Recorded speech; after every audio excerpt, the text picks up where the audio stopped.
20년 동안 연구해본 결과 그게 나중에 부경수학으로 옮겨져요. 자존감이 높아지면요 이상하게 어려운 일, 가장 어려운 공부에 도전하기 시작합니다. 현재 우리 아이가 어떤 상황에 있는지를 먼저 알지 못하고 목표로 때리면 허무맹랑한 망상이 될 가능성이 높아요. 북퀘스천.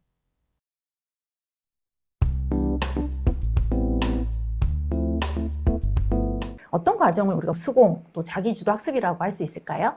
수공 능력을 상위 1% 수준으로 올리기 위한 단계는 바로 6단계입니다. 이 중에서 어떤 게 제일로 중요하다고 생각하세요? 자기 분석, 자기 이해를 먼저 하는 것이 아닐까 싶습니다. 그러니까 자기가 뭐가 부족한지 알고 또 내 장단점을 알아야 내가 어떤 과목에서 내 강점을 발휘해서 어떻게 공부를 해볼까 계획을 세울 수 있지 않을까 생각했는데 어떻습니까? 야, 역시 박사님 맞으시네요. 네. 네. 저는 이 부분을 아이들한테 강하게 얘기합니다. 그냥 자기가 아니라 체계적인 자기 분석이 50%가 좌우한다. 근데 대부분 우리 부모님들 보세요. 그 다음에 목표 설정이 있잖아요. 대학 입시라든가 아니면 아이들 시험 공부할 때 또는 학교 개학할 때 목표부터 알려주죠. 정말 그거는 문제가 있는 거예요. 왜냐면 현재 우리 아이가 어떤 상황에 있는지를 먼저 알지 못하고 목표도 때리면 허무맹랑한 망상이 될 가능성이 높아요. 그래서 체계적인 자기 분석은 부모님이 해주는 게 아니에요. 학원 선생님이나 학교 선생님이 해주는 게 아니에요. 아이가 스스로를 스스로 파악하는 거예요. 근데 혼자 파악하기 어려우니 부모님이나 선생님들이 도와줄 수는 있는 거죠. 근데 문제는 아이가 뇌가 아니라 가슴으로 자신을 느끼고 이해할 때 땀이 송글송글 맺히는 활동을 하게 되고 눈에서 불이 나오는 집중력을 발휘하는 거예요. 처음에는 그게 부경수사가 아니더라도 저희가 20년 동안 연구해본 결과 나중에 부경수사로 옮겨가요. 부모님들도 집에 보서 느끼실 거예요. 우리 아이가 무언가를 할 때 콧잔등에 땀이 송글송글 맺힐 정도로 소위 몰입하는 것 또는 눈에 불이 날 정도로 반짝일 때 이때는 수공을 하는 겁니다. 그럼 부모님들이 그래요. 교수님 게임할 때 부모님이 게임할 때만 봐서 그래. 지가 좋아하는 꾸미기를 할 때라든지 지가 좋아하는 연예인 춤을 따라서 출 때라든지 왜 이런 건 공부를 인정 안 하는 거죠? 저는 부모님들의 생각이 바뀌어야 우리 아이가 진짜 수공 능력이 있구나 하는 걸 아신다고 보는데 모든 아이들이 수공의 천재입니다. 제가 여기서 강조드리고 싶은 거는 그 5번째 평가 및 성찰 그다음 수정 보완이에요.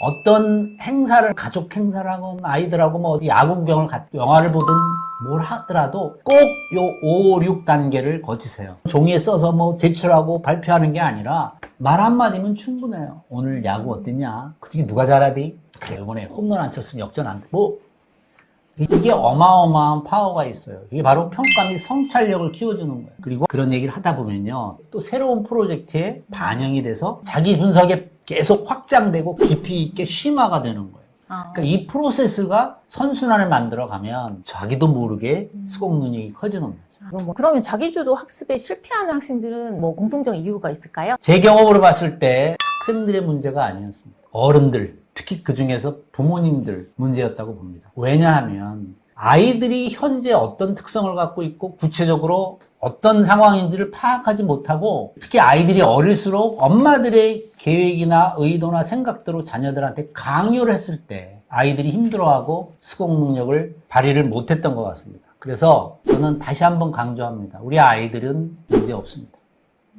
공부하는 아이가 학습의 주체가 된다. 이게 바로 수공의 핵심이다. 그렇죠. 이렇게 그렇습니다. 얘기를 할 수 있을 것 네. 같은데요. 자기주도 학습 능력이 높은 아이로 키우고 싶다. 라는 부모님들을 위해서 한 말씀 해주실까요? 궁극적으로 우리 아이들이 하고 싶은 걸 하게 해주는 거예요. 그러면 또 질문이 나오실 텐데 아이들 하고 싶은 대로 다 해주면 부모님이 보기에 좀 죄송한 표현으로 망치는 인생 같죠, 그죠? 연예인들이 그런 고백을 많이 하잖아요. 부모님이 도와준 분보다 많이 혼났다고. 아이들이 어릴 경우는 좋아하는 게 바뀌죠? 좋아하는 게 없는 아이들도 있을 수 있는데 그걸 이제 찾아주는 게 부모의 역할이라고 보는데 좋아하는 걸 하면서 어떤 일에 본인이 쾌감을 느끼고 작은 성공의 경험을 아이들이 느끼게 되면 좀 건방진 마음이 생깁니다. 저희는 그것을 자존감이 높아진다고 그래요. 조금 더 어려운 일에 도전하게 돼요. 자존감이 높아지면요.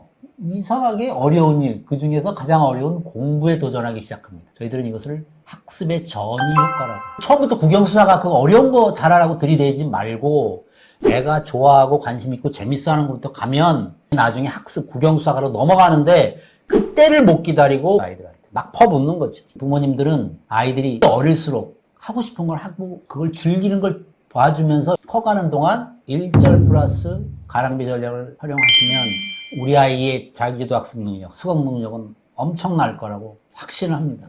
자녀가 자람에 따라서 어떤 특성을 가지고 또 어떻게 변화하는지, 관심사가 무엇인지를 잘 파악을 하고 또 아이들의 마음을 보듬어주고 또 공감하고 대화하면서 공부를 잘 할 수 있도록, 그러니까 스스로 공부를 잘할 수 있는 힘을 기를 수 있도록 도와주자 하는 도움 되셨을 것 같습니다. 북퀘스천